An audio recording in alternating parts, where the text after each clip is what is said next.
dito sa amin ay magluluto tayo ng kalderetang kambing.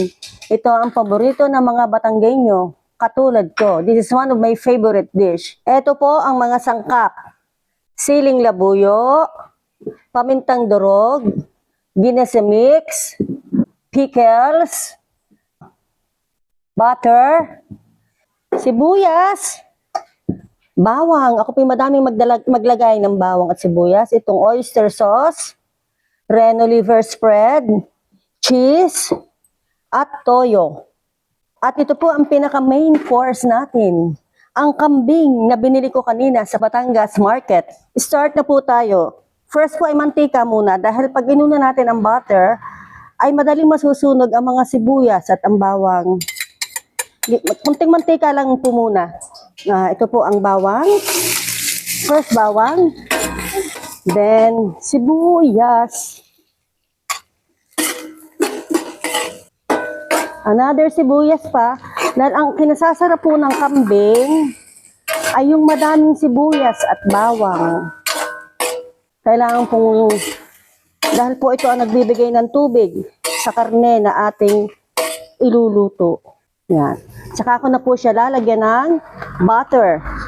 Dahil madali pong masusunog ang butter pag inuna natin ang butter.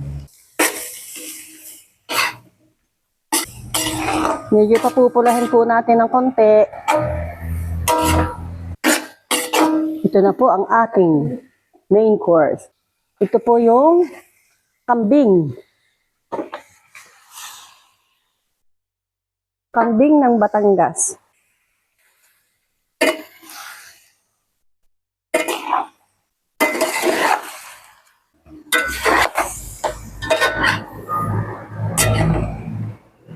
Hayaan muna po nating magtupig siya ng kaunti para ma-absorb ng kambing ang katas ng sibuyas at ng bawang.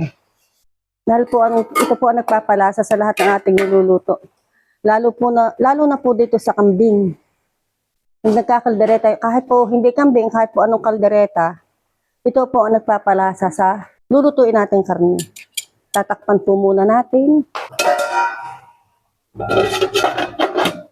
After 2 minutes na paggigisa, ay isinalin ko to sa pressure cooker para madali siyang lumambot.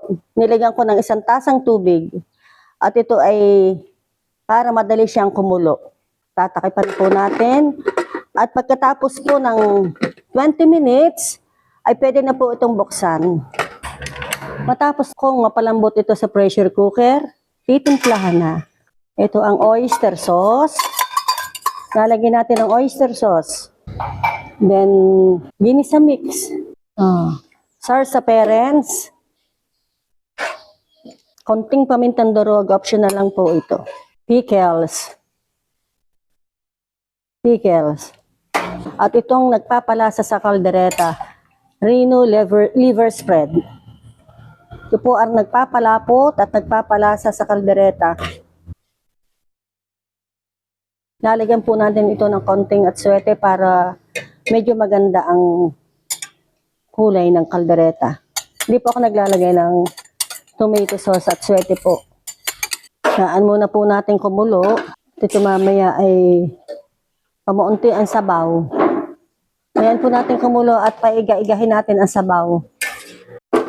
Taklo mo natin ng konti, ilang minuto.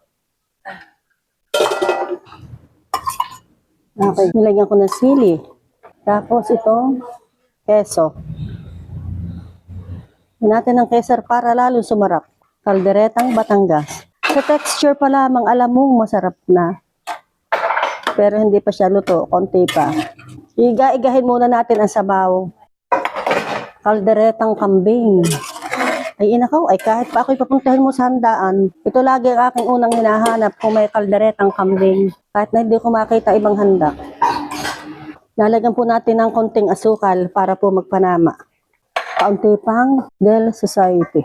Medyo kulong pa po, lalagyan ko pa po ng kaunti. Kaunti pa pong oyster sauce. Malapot na. Pag po ay lumapot na ay okay na. Pero medyo malapot-lapot na. Luto na are. At medyo iga na ang ating kaldereta. Kaunti na lang ang sabaw kaya ari luto na. Pwede nang kumain. So delicious. Na po natin sa lalagyan at kami biglang nagutom. At kami po kakain na. Sa isang lalagyan ari, pag hindi tayo nabusyar. Aywan.